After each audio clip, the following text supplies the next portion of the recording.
Thank you for downloading this Council on Foreign Relations podcast. CFR is an independent national membership organization and nonpartisan research center.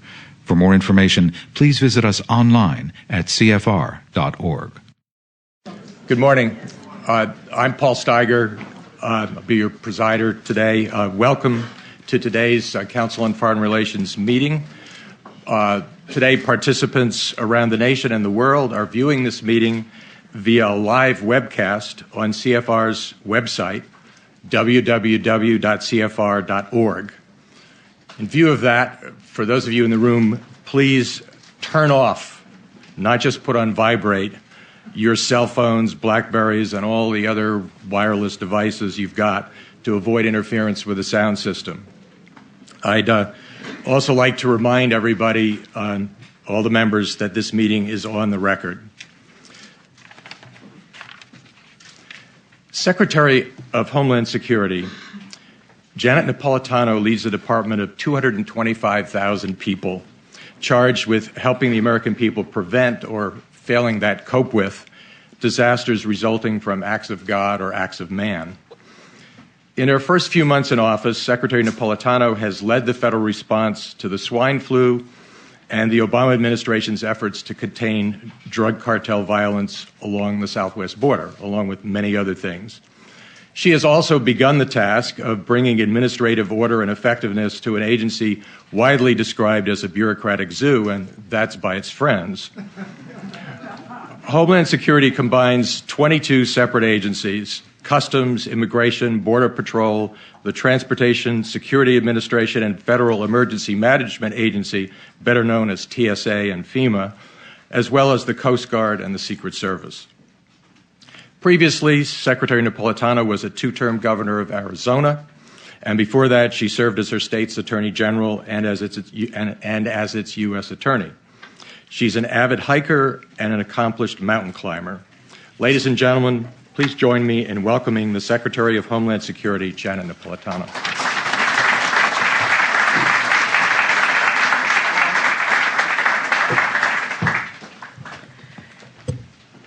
Well, good morning, and thank you very much.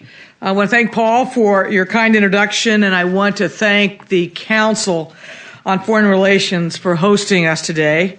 I see Steve Flynn here. Dr. Flynn, like several of his colleagues at the Council, have been doing some very thoughtful work on Homeland Security, and I'm deeply appreciative of that. As a Council member myself, it's good to be back here. The last time I was here was with Governor Haley Barbour on a panel on immigration.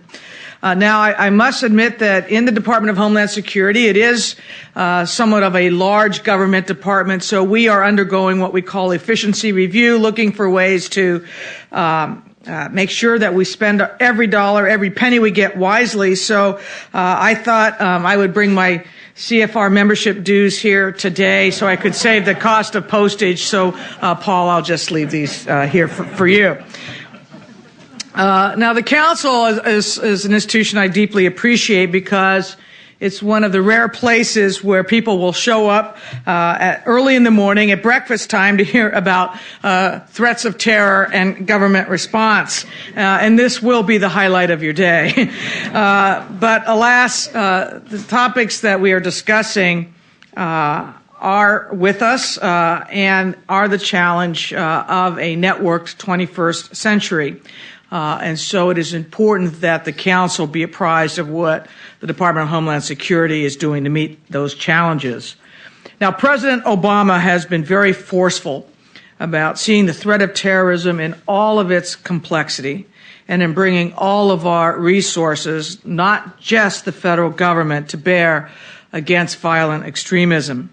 So today I will speak candidly about the urgent need to refocus our counterterror approach to make it a shared endeavor, to make it more layered, networked, and resilient, to make it smarter and more adaptive, and to make sure that as a country, as a nation, we are at the point where we are in a constant state of preparedness and not a state of fear. The challenge is not just using federal power to protect the country, but also enlisting a much broader societal response to the threats that terrorism poses.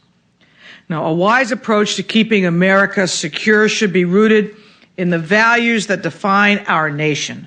Values like resilience, shared responsibility, standing up for what is right. These are the values that led us to fight and win 2 world wars that were on display in the dark days after the September 11th attacks. We must embrace them again now.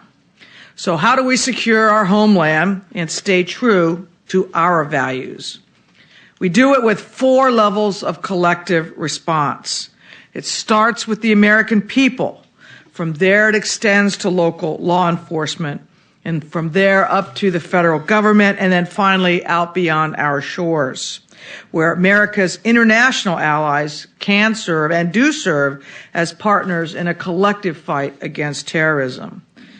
In the last 4 weeks alone, I have traveled nearly 30,000 miles from Islamabad to Seattle, engaging partners in all of these levels.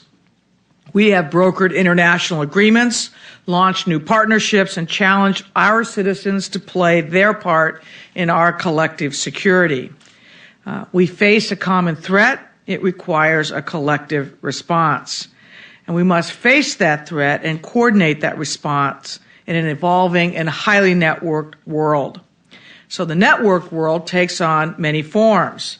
The cyber network that runs our power grids, fires our critical infrastructure, and facilitates commerce is now a target and is itself vulnerable to attack.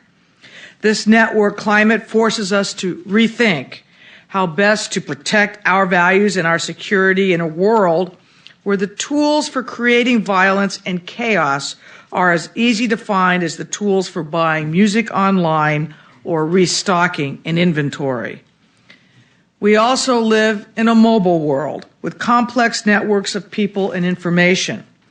We cannot forget that the 9/11 attackers conceived of their plans in the Philippines, planned in Malaysia and Germany, recruited from Yemen and Saudi Arabia, trained in Pakistan and Afghanistan, and carried them out in the United States. So that's why our Homeland Security network must be built to leverage force multipliers, the cooperation of our international allies, the full powers of the United States federal government, the vigilance of the police on the beat, and the untapped resources of millions of our own citizens. Later today, I'll assess progress at Ground Zero, a special place for our country and a poignant one for the Department of Homeland Security, which was created as a response to the 9/11 attacks. Last Friday, I met with Governor Tom Kean, Congressman Lee Hamilton, former Homeland Security Secretary Tom Ridge, and others to discuss progress made in the 5 years since release of the 9/11 Commission report. There, we're right to note our achievements. Progress toward a more secure homeland doesn't belong to one political party. But indeed, much has also changed in just the past 6 months since I became just the 3rd Secretary of Homeland Security after my distinguished predecessors, Tom Ridge and Michael Chertoff. So let me give you a sense today of how I see the threat environment that we are in, talk about what we're doing to counter that threat in the 4 response areas I just identified. So what does the world we face look like today? First, while the terror threat is ever-changing, it is critical to reiterate that the threat remains.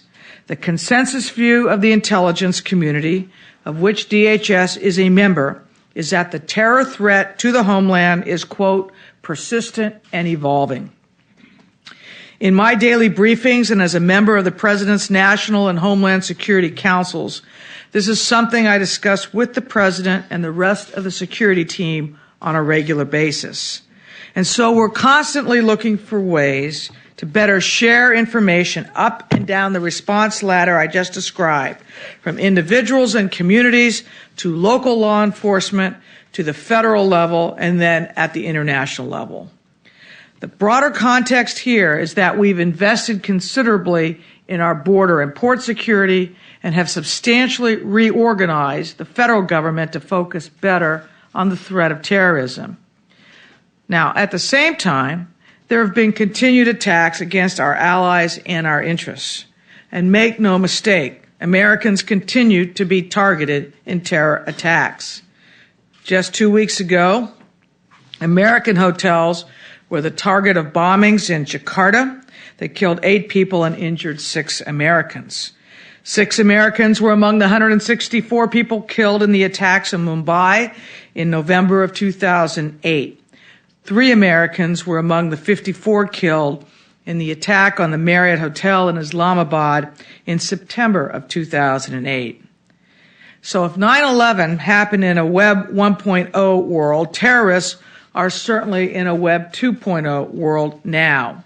And many of the technological tools that expedite communication today were in their infancy or didn't even exist in 2001. So therefore, more than just hardware, we need new thinking. When we add a prominent former computer hacker to our Homeland Security Advisory Council, as I just did, it helps us understand our own weaknesses that could be exploited by our adversaries. And the threats we face are, by their very nature, asymmetrical. Terrorism more often has become privatized violence. It does not rely on links to an army or to a sovereign state. We often hear that this is what our globalized era looks like. But what is most salient about today's environment is that it is also networked. And in a networked world, information, true and false, moves everywhere all the time. And in that networked world, everyone who is part of the network, meaning all of us, can enjoy the tremendous benefits, but also must be ready and willing to learn about and help address the vulnerabilities that come with these benefits. So the team we put on the field needs to be bigger, better networked, and better trained. What are the implications for this network world for the Department of Homeland Security? It means that we must continue to take an all-hazards approach to preparedness, meaning we prepare for natural disasters as well as terrorist attacks. We need to comprehend and anticipate an expanding range of threats. The threat of a nuclear or radiological device is of grave concern, and reducing that threat is a key administration priority. But we must be equally prepared for biological or chemical threats, which are capacities Al-Qaeda has sought for years. We've seen greater use of IEDs and suicide bombers and terrorist attacks around the world. And given our responsibilities for enforcing our immigration laws and protecting our ports of entry, we are also keenly aware that illegal immigration is not only a matter of sovereignty, but could pose a national security threat as well. The reality that potential terrorists could use a variety of ways to enter the country illegally, fake documents, visa overstays, and even border tunnels make this so. Now, DHS monitors and shares information about potential homegrown threats as well. These can be individuals radicalized by events abroad or lone wolf attacks. And last, but certainly not least, we're spending considerable time and attention on the cyber world. Under the Obama administration's new cyber plan, DHS retains the lead role protecting the government's civilian sites while working closely with the private sector as well. So what this range of threats shows is that while the shock and pain and images of 9/11 stay with us, the terror threat is even more decentralized, networked, and adaptive than on 9/11. The terrorists in Mumbai, for example, made use of GPS devices, satellite phones, mapping websites like Google Earth, and even live cable TV. Now, we cannot hermetically seal off this country, the United States, from the rest of the world.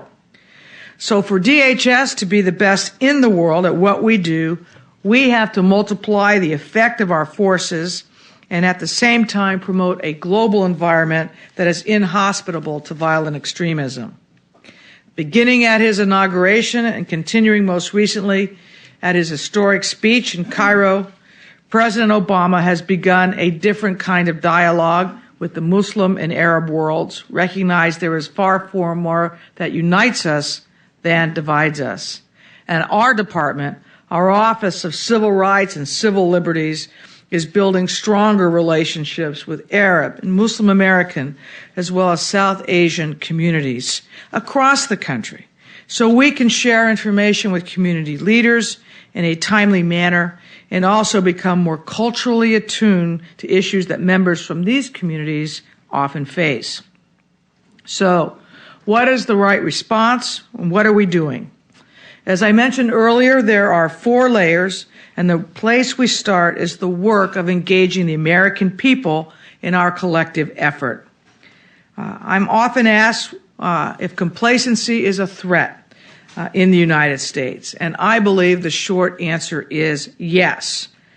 But I think a better question is this: has the United States government done everything it can to educate and engage the American people? The answer there is no. For too long, we've treated the public as a liability to be protected rather than an asset in our nation's collective security. And this approach, unfortunately, has allowed confusion, anxiety, and fear to linger. Let me stress this is no small matter. This is a first-order issue for us. The consequences of living in a state of fear rather than a state of preparedness are enormous. We may be better prepared as a nation than we were on 9/11, but we are nowhere near as prepared as we need to be. There are, of course, aspects of countering the terror threat that are inherently governmental, but the smart government is one that knows what it does best and which helps others do their best as well. So here's how we're looking at this. First, with respect to individuals in the private sector, we're taking a much closer look at how we can support and inform our greatest asset, individual citizens, and with them, the private sector. You are the ones who know if something is not right in your community, such as a suspicious package or unusual activity. 3 years ago, it was an attentive store clerk who told authorities about men trying to duplicate extremist DVDs. This led federal agents to eventually round up a plot to kill American soldiers at the Fort Dix Army base here in New Jersey. Just last month, the passenger saw 2 employees exchange a bag at the Philadelphia airport that had not been properly screened. That passenger's vigilance ultimately stopped the gun from getting onto the plane. So there's no doubt that building a culture of preparedness in our communities will require a long-term commitment from all aspects of our society. But there are, as I said, simple ways for you as individuals and community and business leaders to engage right now. With basic training, every one of us can become better first preventers as well as first responders. You can use ready.gov to make an emergency plan for your family. You can volunteer by contacting your local Citizen Corps or AmeriCorps councils. You can get free training on basic disaster response by joining a local CERT or Community Emergency Response Team. Second, we need to find new ways to work with the private sector to become more resilient to disasters of all kinds. And a key piece of this is securing our nation's critical infrastructure. This might sound just like a challenge for the government, but the fact of the matter is 85% of our critical infrastructure is owned by the private sector. And these are critical. These are commercial facilities, chemical plants, emergency services, much of it owned, as I said, in private hands.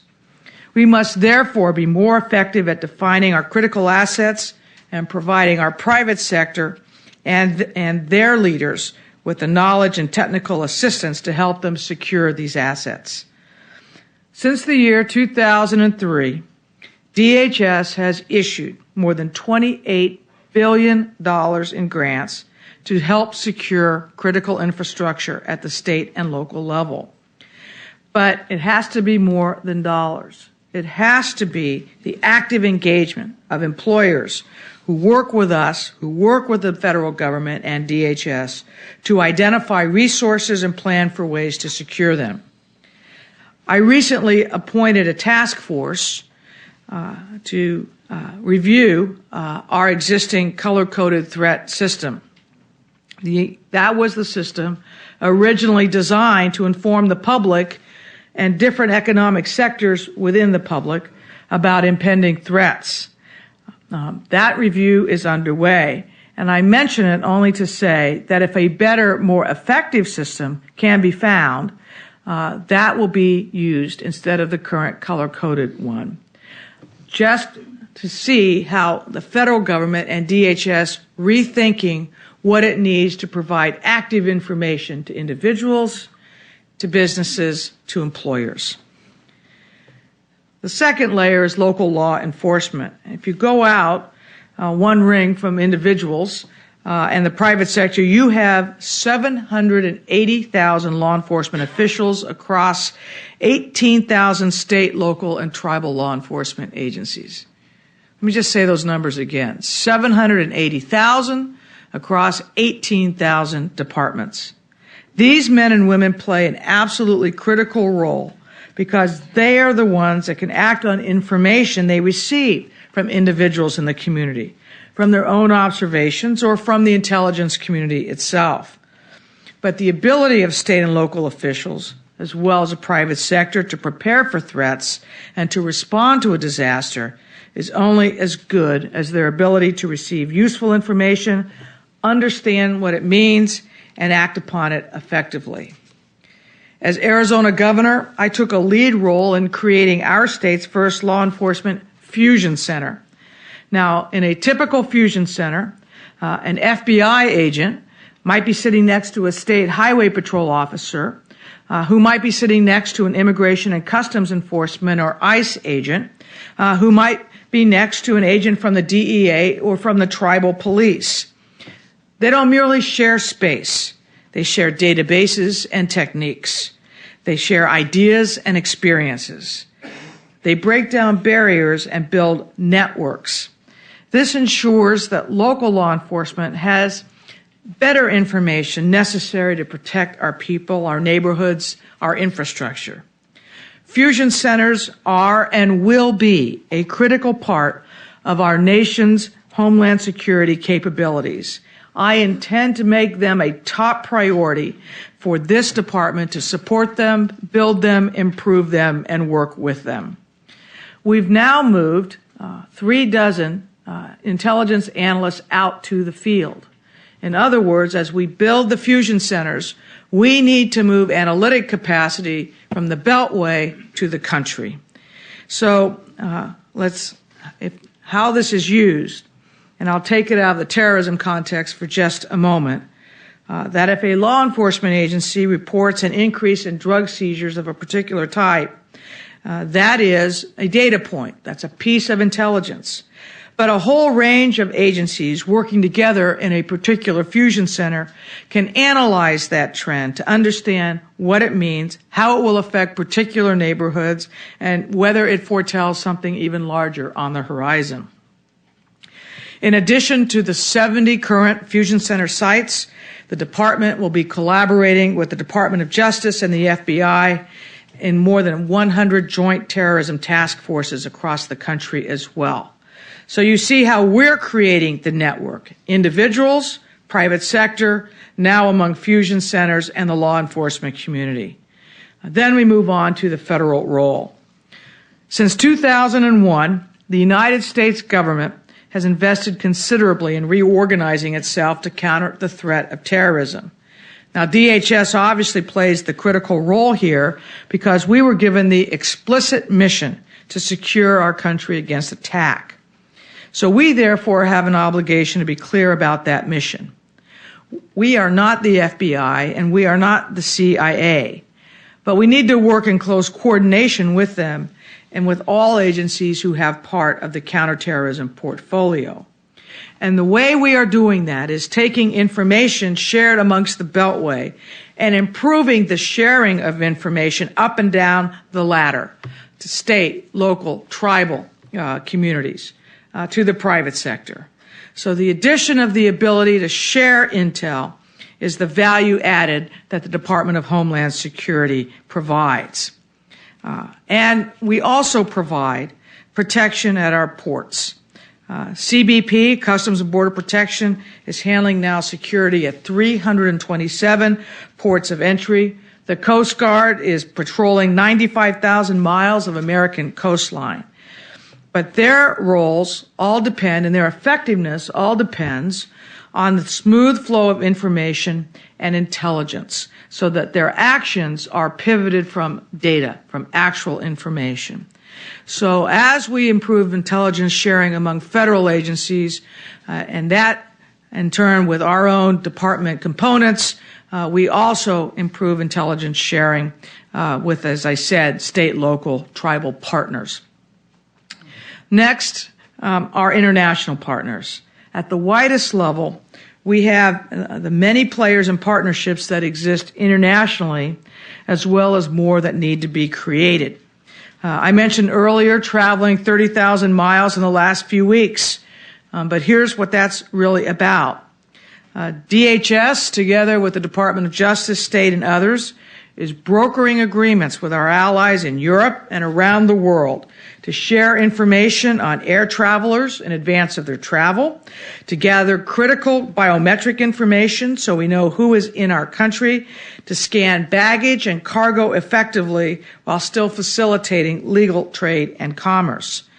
The idea here, to paraphrase former Secretary Ridge, is that our physical United States border should be our last line of defense, not our first. So together with the Department of Justice, we have now forged agreements to prevent and combat serious crime with 13 international partners. There's more to do on this front. Now I want to give you a window into how important these partnerships are. Let me show you one example of our new approach and new thinking. Our growing relationship with Mexico is, of course, part of a broader effort, and it is designed to interdict not only the smuggling of narcotics, weapons, bulk cash, and people at the United States-Mexico border, but also designed to recognize our strong national, our homeland interests in the United States and Mexico and its relationship, and the whole national interest we have in making sure that Mexico and the crime there and the large cartels there are broken up. This direct, interactive approach with our international partners is a new approach, which we think is critical to dealing with things like cartel violence, and also helps us ensure that that violence does not spill across our border or weaken Mexico's ability to be a strong partner with the United States. So we're going well beyond what we've done in the past. For example, by inspecting southbound train cargo, cars and trucks, and in fact, helping Mexico create an effective customs operation on our common southwest border that previously did not exist. Let me close by going back to something I said earlier about people, because in the end, what we really do is about people. We are a nation of more than 300 million. More than that, we're a nation of families, of communities, organizations, of cities, suburbs, tribes, all of their local governments and organizations. And within these groupings lies an extraordinary pool of talent, ingenuity, and strength. We face a networked enemy. We must meet it with a networked response. The job of securing our nation against the threat of terrorism is a large one, and it may never be totally completed. But we have a much larger chance at success if we strengthen our own networks by enlisting the talents and energies of Americans. Countering the terrorist threat is not just the effort of one agency. It is one element of society. Nor is countering terrorism the consequence of one tactic. Rather, it requires a holistic, unrelenting approach at all levels, with all tactics and all elements of society. We need to be the very best at what we do, And that means engaging and empowering our citizens to be part of our collective effort, an effort aimed at effective prevention and of resilient response.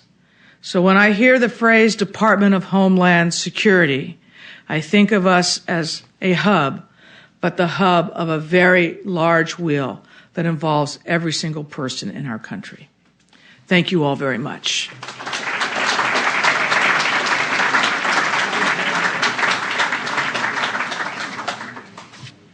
Here's the check.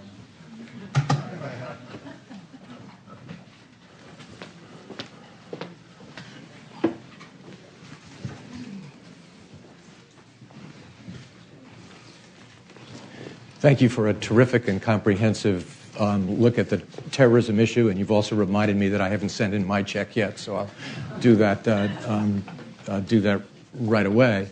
I want to give the members as much of an opportunity to have at you, but I can't resist asking you a couple of questions myself.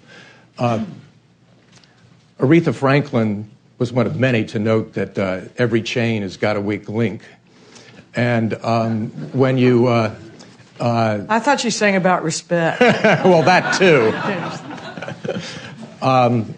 But as you seek to create this network of not just officials, but individuals, how do you bring the less adept or less committed into the network so that we've got across the country the kind of powerful, involved citizenry and officialdom that you're talking about? Well, I think one of the things we need to do is communicate that, unfortunately, the terrorist threat is not just focused on New York City or Washington, D.C., or a few other urban areas. Indeed, if you look at the last couple of weeks, arrests have been made in places like Minneapolis and North Carolina. So I think better education about the breadth of the threat and how it can be carried out is important. But even as we educate, we prepare. Again, a lot of this preparation that I'm talking about has multiple uses, particularly in terms of response. If you know or have planned with your family what you would do if an attack were to occur, that planning obviously has uses should you have a tornado or a hurricane or other natural disasters. So education broadly, but connected with also preparation and tools on, okay, well, how do you respond? Individual, family, and then working with communities. You also alluded to the undeniable fact that terrorism can emanate from all kinds of places around the world, and that intelligence is very important. The number of possible threats is infinite, so how do you zero in on the most important ones? And yet the resistance of people, let's say, at the CIA to share with the FBI and vice versa is legendary. How are you doing getting them to share with you when they have a tough time sharing with each other? Let's talk about that, because there has been a legacy of non-sharing in some respects, which is a luxury we can no longer afford. And that is why we have a director of national intelligence. In fact, our group, which of the principals, which means the head of the FBI, the head of CIA, myself, Admiral Blair, we will be meeting tomorrow. We regularly have luncheons, just ourselves, no staff, to make sure that we are effectively communicating the sharing of information. I think the fact that I, as Secretary of Homeland Security, receive a daily intel brief, not just from members of the Department of Homeland Security, but also, for example, from a CIA briefer helps ensure that critical intelligence is being shared. And in this administration, we're very intent on exercising how we handle intel and how we respond. Indeed, right now, there's a national level exercise underway that will test some of this sharing capacity, whether things are being shared and whether responses are being correctly calibrated. So personal interaction, de facto interaction on a daily basis, and then exercising, I think, are the three major techniques to improve that intelligence sharing environment. One more quickly, and then I'll go to the members. Any learnings from the swine flu situation, which turned out to be much less bad than people feared? Well, first of all, learn wash your hands, cough correctly. But we have had, actually over the summer, a lot of work done on H1N1. Why? Because we anticipate it will be coming back this fall. It obviously focuses on a younger population than seasonal flu. We will not have vaccine available before the school year starts.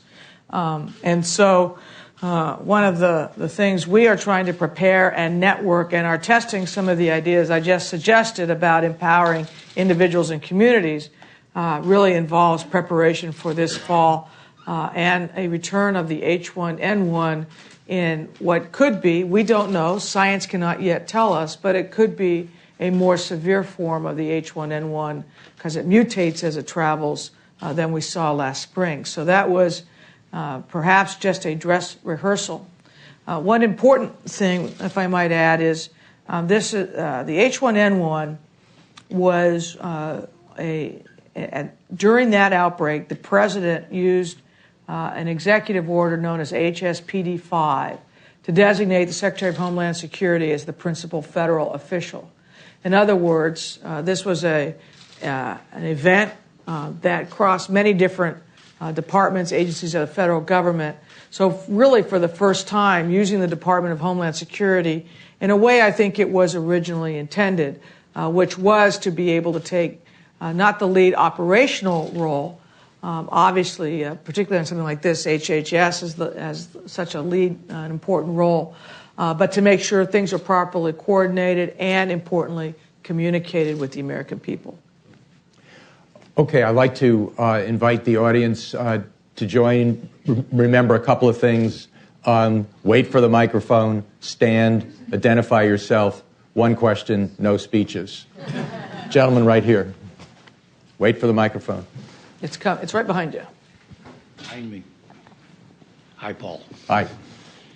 Secretary, I was very admiring of your comments, but as I sat there and I heard you speak several times about what our citizens need to do and how we need to implicate our citizens in more efforts, are you suggesting we need to train our people from school days on to be more alert and watch more carefully their school people, their schoolmates, their workers, their family, their neighbors, and then to more effectively report what they say to some authority? You know, I think there's actually an important role that we can play in educating even our very young about watching for and knowing what to do if you're in an airport and you see a package left with no one around. You know, that sort of thing. I also think we could do a much better job at educating young people about how to prepare, how to handle themselves, so that they can protect themselves also if something untoward were to happen. So, do we have a plan in that way, or have we actually worked that angle of this? Not yet. But I think you're getting the gist of what I'm saying, which is to say we need a culture of collective responsibility, culture where every individual understands his or her role, which goes along with my saying that the more we prepare, not only the stronger we are, but the more preparation you have, the less fear that you possess. Right here.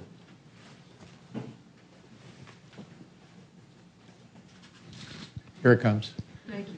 Paula DePerna, Chicago Climate Exchange. Thank you for your remarks. I want to just drill down a little bit on something you said about infrastructure, that 85% of the infrastructure is privately managed. And the question has to do with, to what extent can you interact with the private sector when they, for example, lay off people, and those layoffs have direct implications on protecting the public. For example, very small example, payphones in New York City practically don't exist. At 911, the only phones that worked were payphones. Those are the only things that people could use to communicate, and cell phones are highly incompatible.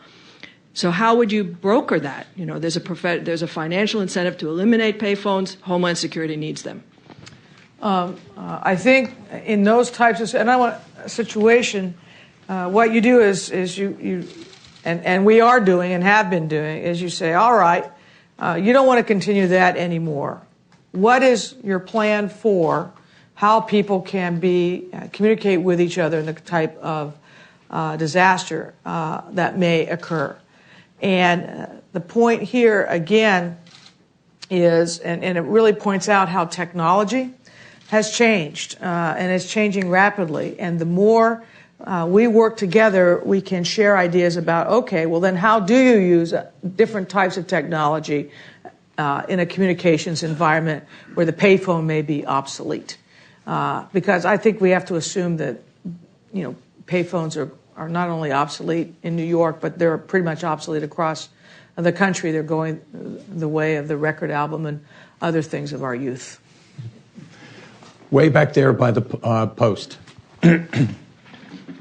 Hi, I'm Bill Drozdiak. Madam Secretary, given what you've learned on the job over the past 6 months, both about the nature and magnitude of the threat and whatever abuses may have occurred in the previous administration, do you think that the laws governing domestic surveillance need to be changed in any way? I think that to the extent domestic surveillance is being carried out, it's as much an implication of operations as of legal authority. In fact, it's more de facto than de jure, if I can use those phrases. And we have to be careful. And let me make an important point here, so I'm glad you asked that question. Because as I discuss a culture of awareness, individual preparedness, the ability to identify suspicious activities and the like, there's a careful balance to be struck between that and a feeling like we're trying to create a culture of everybody spying on one another. And that's a balance to be struck, and it's an important one that we all discuss collectively. We don't want that, but what we do want is something that helps provide for our collective safety. And that is something that we all need to be conscious of, and we build into and are building into the things we are doing, not only consultation about constitutional and civil liberties aspects of what we're doing through, we actually have now a whole department on that, but we also look at issues about privacy and protection of personal privacy, and how those concepts and principles can also be incorporated even as we build a culture of collective awareness and preparation. Ma'am, back there. Yes, you.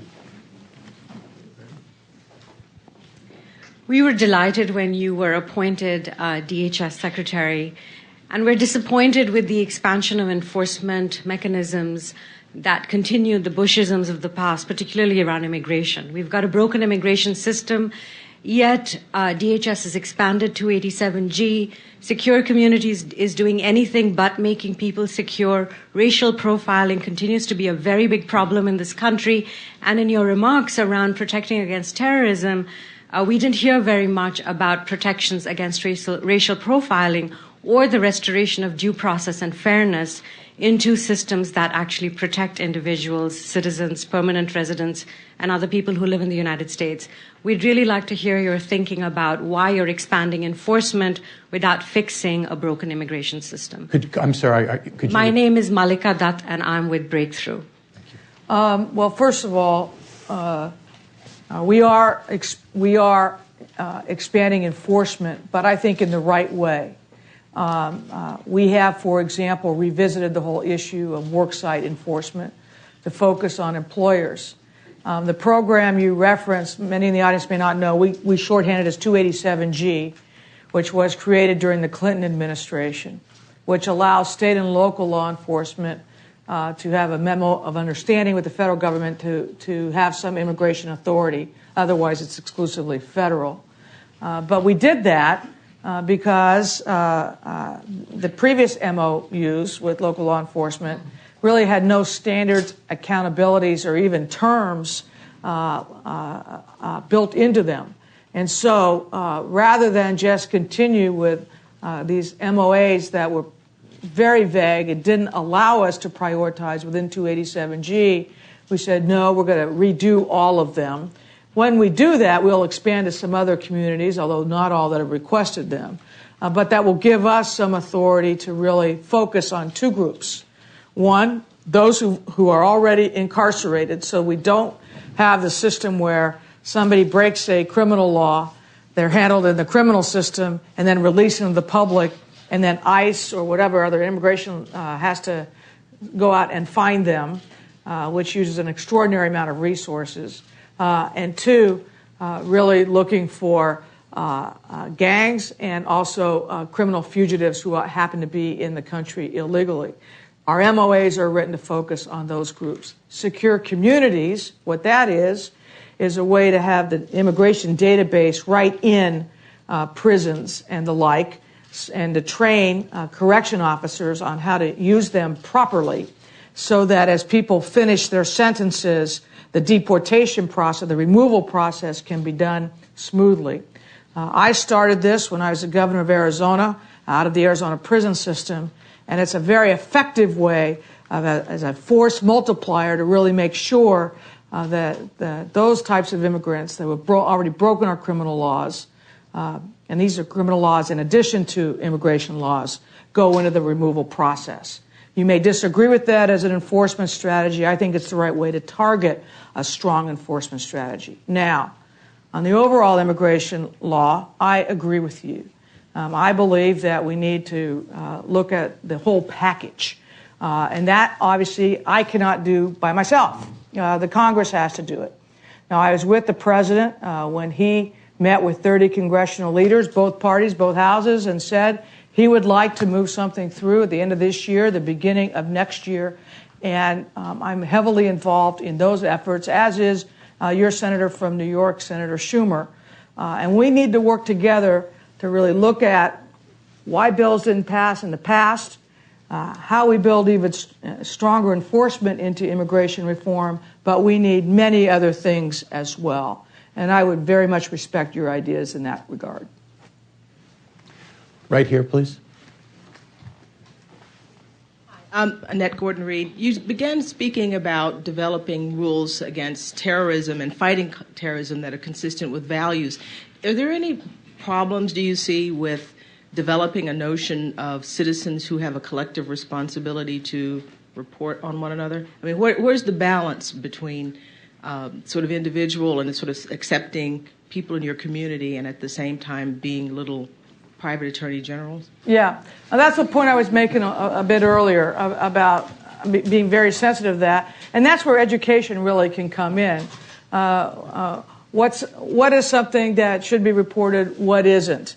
And there are materials from a variety of aspects that help with that kind of education. And so, really, the first questioner said, "What are you doing to educate young people about that?" I think that's where it has to start. Right here. Kenneth Bjork and Scott Narps. My question bears on the same delicate civil liberties issues that you've already delved into, and I know it's hard. Every profile that the press reports on terrorists, domestic terrorists, suggests that they made their contacts and had their activities in their mosques, that it is in the mosques where they meet and plan and work. And obviously surveillance and education has to bear on what might be done in terms of educating those societies and alerting those people to the risks that their communities and others face. Is that responsibility one which resides in your department? Is it shared? And what can you say about that particular focus when we know that so much happens in such a restricted area? Well, a couple of things. The direct answer to your question is that sort of activity is primarily the domain of the FBI. But I think we have to be very careful about profiling a religious institution, just as we have to be careful about profiling individuals. And that's why how you develop intelligence that's actionable needs to be very carefully done. And not restricted or done in that religious environment. Where we can help, and our approach is to work with leaders in a variety of faith-based communities, not just on education, but really to have good community outreach. So if they perceive that there is something going on that is aimed at violent extremism or an extremist attack, they feel comfortable working with law enforcement in advance of that attack occurring. But I think we have to be very, very careful about interfering with the free exercise of religion or profiling in that sense. Right there. Yes.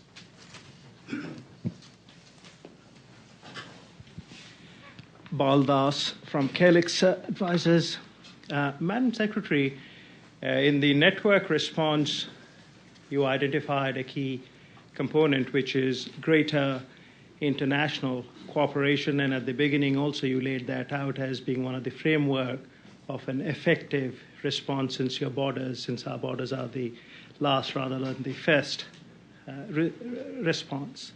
How closely do you work with the State Department in terms of the projection of American soft power as compared to hard power, being at the nub of winning of the hearts and mind, which goes a great distance in making sure that the inspector in Karachi is not just obligated by a bilateral shared security treaty, but genuinely feels that he needs to ferret out more information and share with a nation whose value system he or she empathizes with, whether it's Karachi or New Delhi. So I wonder how, I would appreciate your thoughts on how closely you work with the State Department and in the projection of American soft power as a part of your strategic thinking. Thank you. We work obviously very closely with the State Department in the international environment. Indeed, when I travel internationally, I immediately link up with whatever embassy or consulate is where I'm going so that we attend and go to things together. So when I met with, for example, the president of Pakistan a couple of weeks ago, the ambassador was with me. Why? Because we want to show that we are linked together and have a common message.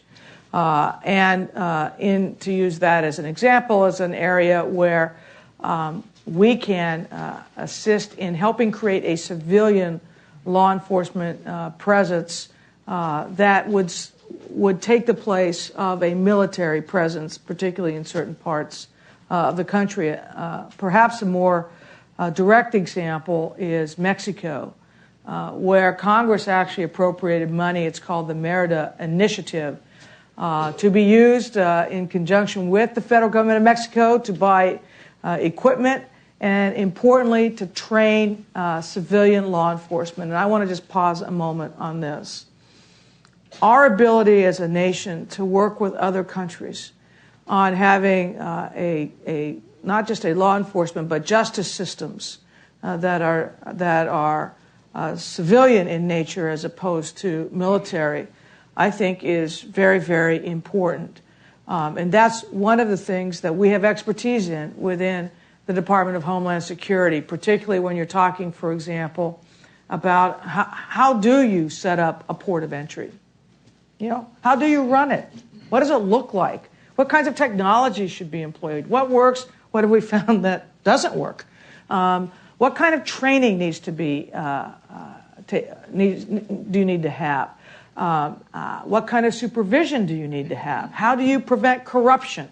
from occurring or from infiltrating the ranks? How do you create public trust that the people who are running ports are not simply on the dole and you can just pay them off and any kind of contraband can go through? So that transition from military to civilian, I believe, is where our department can play a key role. One or two more, Steve. Secretary Napolitano, Steve Flynn with the Council on Foreign Relations. Thank you again for coming here today and sharing such an important address with all of us. And also thank you for doing the what arguably is Washington's, I think, most challenging job. Adding to that challenge, let me ask this. As we know, basically with safety or something like making a home handicapped accessible, the best opportunity to put things like security, resilience into a system is in the design or the startup phase. The President is engaged in commitment to invest in our infrastructure, revise our healthcare system, and a host of other important imperatives for rebuilding our country. To what extent is your voice on the security resilience issues able to be a part of those important endeavors, and can we get it right in the early phase instead of coming in and trying to paste it on afterwards? Right. Absolutely we can get it right. And let me give you an example of that, Steve. In the stimulus money, that which is coming to the Department of Homeland Security is being used, for example, to purchase technology in airports that we think will increase our overall security capacity at the same time while the technology is being built and the space for the technology is being built. You have a job creation stimulus at the same time. Another example, which may not be as self-evident, is the money that went to the Department of Transportation. Now, they got a lot of money to build roads and bridges and other things, to put Americans back to work.